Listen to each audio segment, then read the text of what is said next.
Welcome back to Hoop Session. Andrew Bogut was a fan favorite during his time with the Warriors. He's since retired from pro ball, but he's kept himself busy during his life after sports. He has his own podcast where he displays the same humor and honesty that endeared him to Dub Nation. Check it out. Yeah, it's doing pretty well. I mean, we hit 100,000 total about a month ago. So, a goal for me is to try and get to 1 million listens by the end of the year.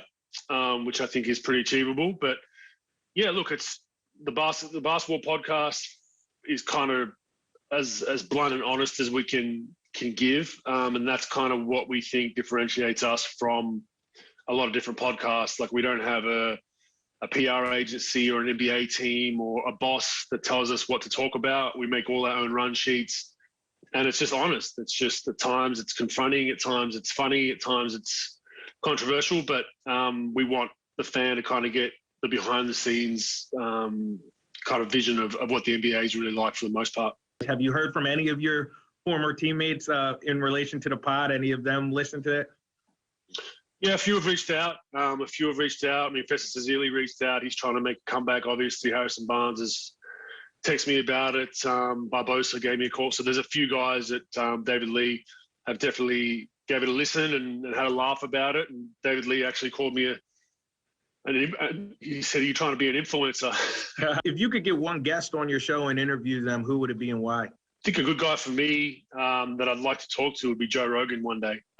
He's the grand master of podcasting, right? Of having that network of just getting some wonderful people, and just the fact that he gets people he agrees with, people he doesn't agree with, controversial people, people that are crazy, people that aren't. I respect that because he gives everyone a chance to put their point of view across, and it's fun. He lets people kind of tell their stories. So he'd be a guy that'd be really cool to talk to. I think he'd have some sensational stories.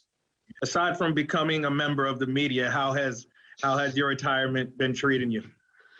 It's been strange just because of COVID. So retired, and then we're basically just coming out of our kind of lockdown. So it doesn't feel as normal just because the world's not normal. So it's been interesting, but games now back on TV, the NBL in Australia is playing. So, you realize that, I'm not there. I'm watching a whole lot more basketball. I don't know if that's by accident or by design, but I'm watching a whole lot more than I did when I played, just because I got a whole lot more time and maybe I miss it a little bit.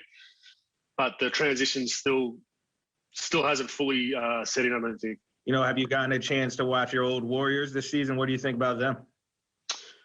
Yeah, I have. I've caught a few games of theirs. I mean, they're up and down. They the injury bug seems to have got them. Steph being out, is a big issue for them because it dries up their scoring. But I had them pegged somewhere from 7 to 12 preseason, so I'm sitting about right at the moment. But yeah, they've got a tough battle. The Western Conference is just so tough. You just don't know who's going to come out of that thing besides the obvious 2 or 3. So it's been interesting to follow. Wiseman's obviously an interesting project for them. Yeah, James has been an interesting case study here. He's a great kid by all accounts. I've interviewed him a few times. What do you think of the game? Do you think he has it? Do you think he has what it takes to excel, I guess, in this system and then just in the NBA in general?